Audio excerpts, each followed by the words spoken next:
Alright, so anyway, when I was running store inside, while we were incarcerated, they allowed me to become cellmates with this man named Cuba, from Cuba. From Cuba. And MS-13 gang members would come into our cell all the time. We were the only ones allowed to have a cell with a shower in it. And all I did was read all the time, you know what I mean? Cuba would have conversations, you know. He came to this country, he wasn't an illegal alien.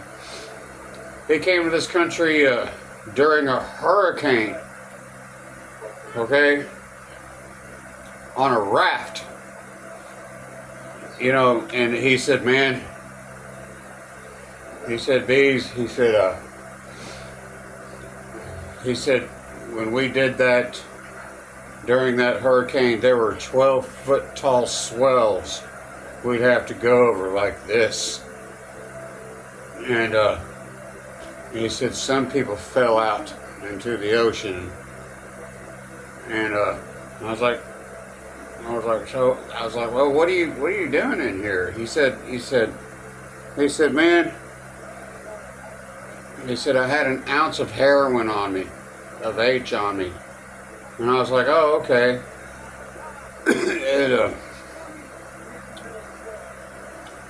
I said, well, what'd you do that for? He said, well, because that was the only monetary funds I had in order to become an American citizen and try to make it in the United States of America. I was like, oh, okay, well, that makes sense.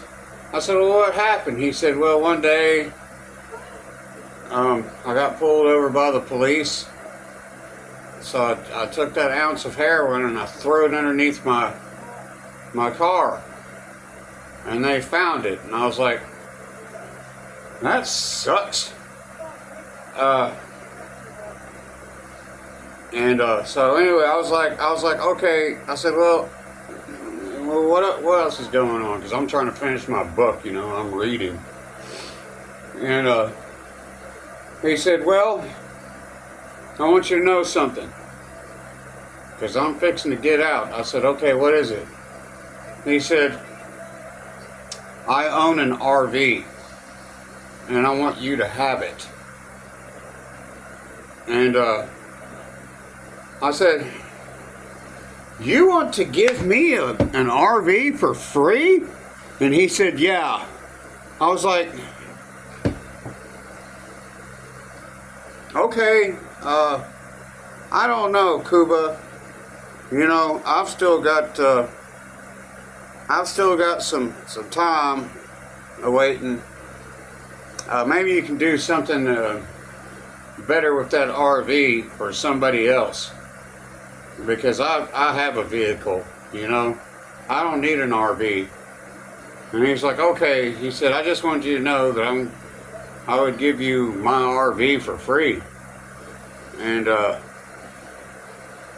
I said, I really appreciate that. That means a lot to me, you know. And we gave each other a hug, and I was like, okay. So anyway, yeah, those MS-13 gang members, they'd come into my cell and sit down with Cuba speaking Spanish all the time.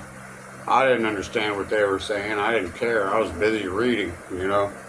And I'd give them free cookies and whatever they wanted out of my commissary box, because I was store man. I didn't give a crap. You know, I was like, here, you guys want some cookies or something? You want a ramen noodle, or you need some like soap or anything like that? I was like, you're welcome. You know, and they were just like, those are the most dangerous gang members on earth. So anyway, I just kind of, I was just like, here, have whatever you want. I don't care. You guys have come a long way.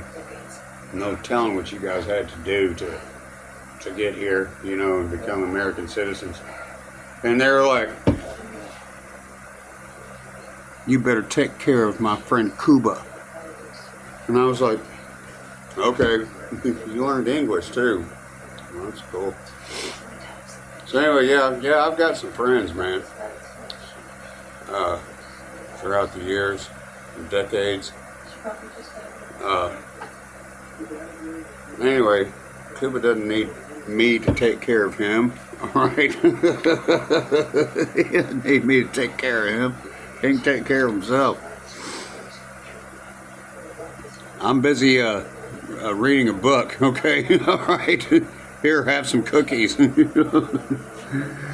Yeah, love you guys. Be good.